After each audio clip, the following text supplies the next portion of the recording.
Bom dia! Hoje é o nosso sexto e último dia da quarta semana jurídica da UEA. O tema é as funções essenciais da justiça e o ECA. Sabemos o quão importantes são as funções essenciais da justiça na proteção dos direitos da criança e do adolescente. No entanto, existem órgãos aliados nessa proteção. Falemos agora com o nosso doutor, delegado de polícia daqui de Humaitá, da DEP, isto é, a Delegacia Especializada de Humaitá. Contra a mulher. No que toca aqui à questão dos menores, trabalhamos no sentido de apurar as condutas que acontecem deles como vítimas das várias condutas que podem acontecer, ou também como eles sendo autores de situações de condutas, na verdade, que são alguns crimes análogos as condutas descritas no Código Penal, como também as condutas descritas no ECA. Uma gama especial de crime acaba me chamando a atenção, mas não chama só a minha atenção, mas chama a atenção de várias pessoas. São aqueles crimes de cifra negra, crimes que não são relatados, crimes que normalmente acontecem dentro do núcleo familiar, crimes que envolvem, na verdade, condutas sexuais, crimes que jamais deveriam acontecer, onde parentes próximos, parentes que residem dentro da mesma residência, acabam violentando crianças e adolescentes. Bom, quando ela recebe uma denúncia, a primeira coisa é verificar a validade dos fatos, pois quer queira ou não queira, de início, existem situações que não são crimes. De início, é feito esse filtro para que isto não aconteça.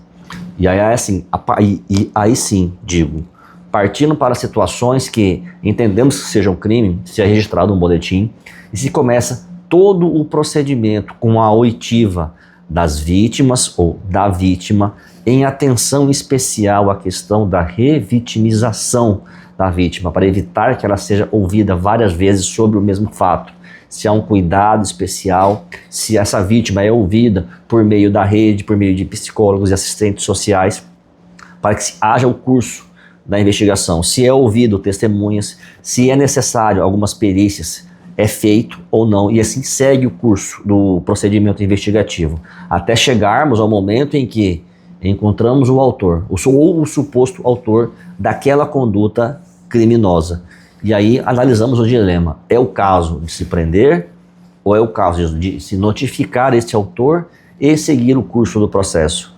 A partir dessa decisão, há duas vias, o pedido de prisão e possivelmente a expedição da ordem judicial, onde o mesmo ali acaba se preso, aquela fase externa da operação, onde a polícia sai para cumprir o mandado de prisão. Ou seja, após a oitiva desta pessoa, desse suposto autor, ele é ouvido. Em tese, se termina o procedimento, então, com a questão do relatório do inquérito policial. E assim, com esse relatório do inquérito, o mesmo se encerra e se é enviado à justiça. E aí sim, partindo para os meios de denúncia, temos o famoso 181, coordenado pela SEAI, temos o canal também importantíssimo 197, que a Polícia Civil coordena e se é enviado para a unidade para a apuração do caso em concreto. Temos também o número da unidade policial, que é o 97981211763, para contatos, para que se tente ali alguma ação, mas veja, esse número não é um número igual da PM, que funciona com 190, tá? Para ir lá agora e prestar o apoio, não, é diferente, é para se realizar denúncias e se verificar, são situações distintas e diferentes. E claro que também a pessoa, a denunciante, a vítima, seja quem for, pode vir à delegacia e noticiar o fato para que assim se inicie um procedimento, uma investigação ou algo que está acontecendo. Ouçamos agora as nossas conselheiras tutelares falando sobre o papel do Conselho Tutelar na proteção do direito das crianças e do adolescente. Então, as atribuições das conselheiras tutelar é requisitar serviço, né? É orientar os pais, falar com a comunidade quando há evasão escolar, nós trabalhamos junto com a educação, com a saúde, e uma das nossas atribuições é essa, representar as crianças e adolescentes quando não tem seus representantes legais, que são os pais, né? Tutelar vamos dizer, na verdade é notificado, né? A escola notifica o conselho tutelar. O conselho geralmente a gente chega primeiro com a família, né, conversa com o responsável da família, da criança, né, do adolescente ali, o que está acontecendo para poderms começar a fazer o procedimento, né. Aí a gente comunica, no caso, os genitores, né, que vão ter que fazer os procedimentos, a gente vai para a delegacia, aí se for necessário tem que fazer os procedimentos no hospital, né, que é conjunção carnal, exame de corpo de delito, todos esses procedimentos e os encaminhamentos. Quando pegamos uma notificação, uma denúncia, de estupro vulnerável, né? O conselho ele não ouve, né, imediato ali a criança ou adolescente para não ser revitimizado.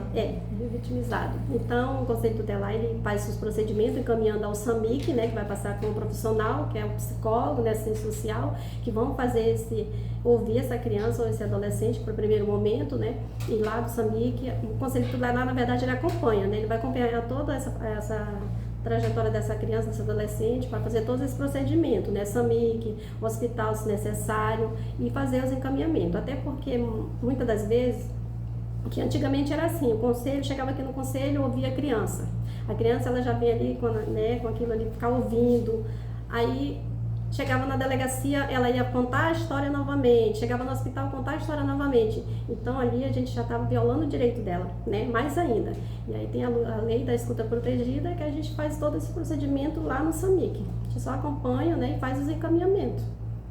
Hospital, delegacia primeiramente, né, hospital, SAMIC, depois a gente encaminha o CRES, né, que vai ser acompanhada, essa família, né, essa criança vai estar sendo acompanhada por eles. Esse é o procedimento que a gente faz. Ainda tem o MP, né, que a gente comunica também, né, faz o comunicado ao MP, e tem muitos casos que a gente comunica também à Defensoria Pública, né, dependendo da situação. Por fim, fiquem com a fala da coordenadora da Casa de Acolhimento daqui de Maitá.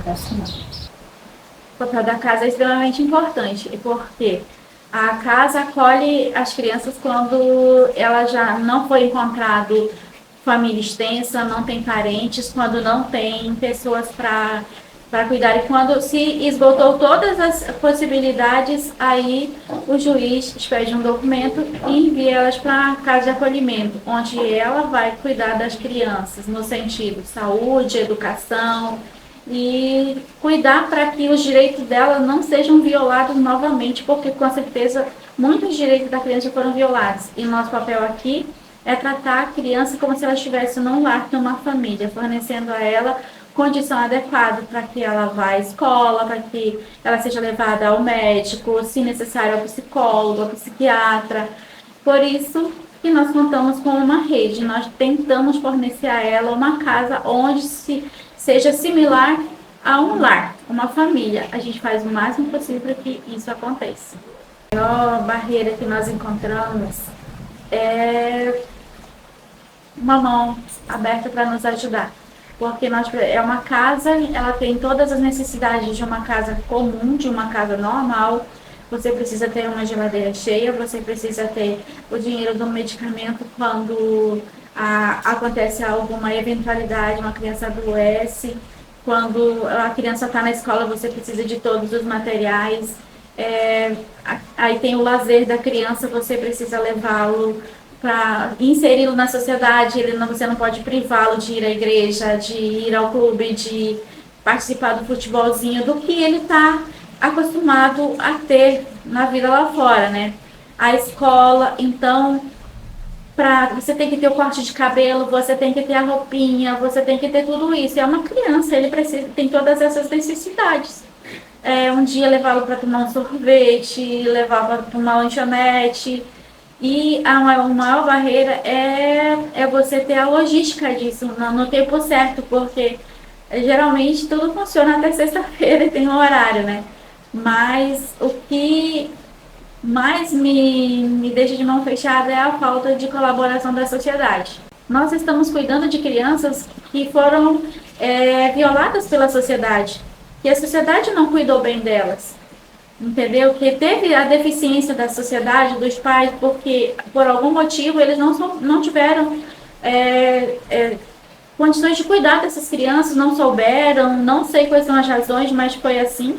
Então, aqui, nós estamos trabalhando muito para que essas crianças sejam devolvidas à sociedade com saúde, crianças capazes, com seu psicológico bem melhor, de preferência sadio, transformadas. Mas eu tô satisfeita, o meu resultado está sendo positivo e a meta está sendo alcançada. A minha experiência é assim, você saber lidar com isso com frieza, com coração, com razão e com emoção, e saber que no centro disso tudo existe uma criança, existe uma vida, e que depende de você o amanhã dela. Não é só as funções essenciais da justiça ou os órgãos aliados que têm um papel importante na proteção do direito das crianças e do adolescente. Você também tem esse papel. Vamos juntos proteger as nossas crianças.